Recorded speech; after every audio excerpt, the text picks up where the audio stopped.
There are many milestone birthdays, one of which is the 18th birthday. When you turn 18, you are legally an adult. In the eyes of the United States, you are independent at the age of 18. You are allowed to join the military and risk your life.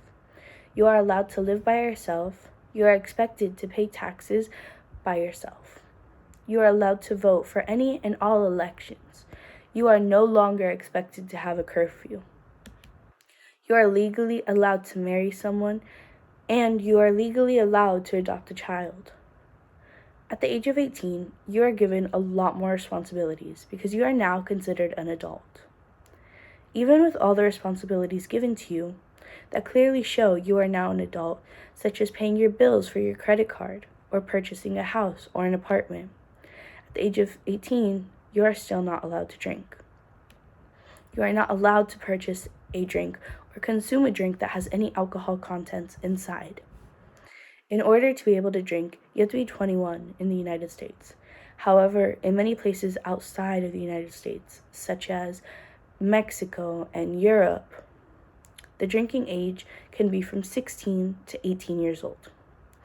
How are you allowed to be given all these responsibilities at the age of 18, but you are not allowed to consume an alcoholic beverage? You can join the military, but you cannot drink. You can be living by yourself in your own apartment, but you cannot drink.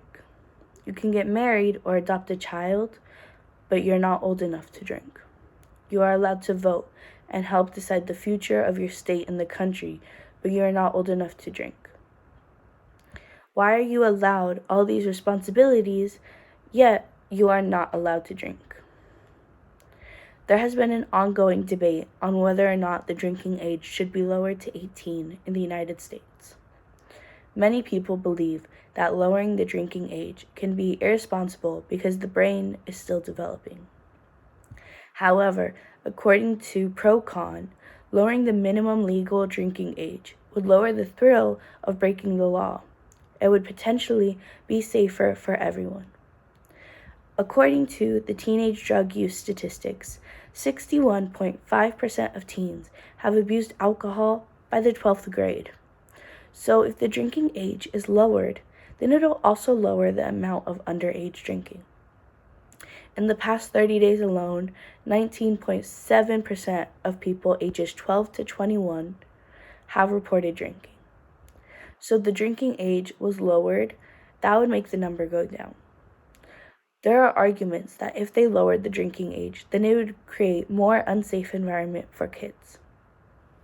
People believe that lowering the drinking age will cause the underage drinking to not only increase, but also lead to them placing themselves in more dangerous situations. However, every day there's at least one underage drinker, or there's someone who is using a fake ID to get into clubs and get drinks. Every day can be considered a dangerous environment.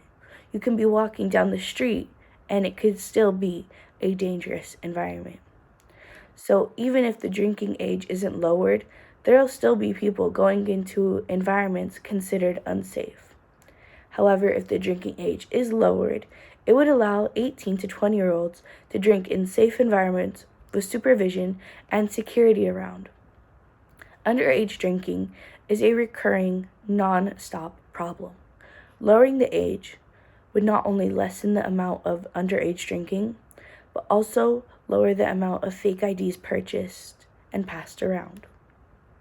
According to the Virginia Research Council, Virginia changed the drinking age for beer to 18. However, for hard liquor and wine, they remained it to be 21. In return, they noticed that lowering the drinking age had an effective response upon the accident experience of young persons. An earlier introduction to drinking would be the safest way to reduce juvenile alcohol abuse. It would not only lessen the thrill of underage drinking, but also stop the feeling of urgency when drinking. College students, when there is a party, almost all of the time, the students will overdrink because alcohol is not easily accessible, which is what creates the sense of urgency. Because of that, teenagers usually overdrink, and that can result in alcohol poisoning. On average, there are about 6 alcohol poisoning deaths every day. If people started drinking at 18, they would be more likely to have a better understanding of their limits, and they would also not have that sense of urgency because it would not be as hard to get. Virginia tested the waters by lowering the age to 18 for beer, and they didn't have negative results. It is possible for the age to be lowered to 18 without anything catastrophic happening. It is definitely a thought to keep in mind.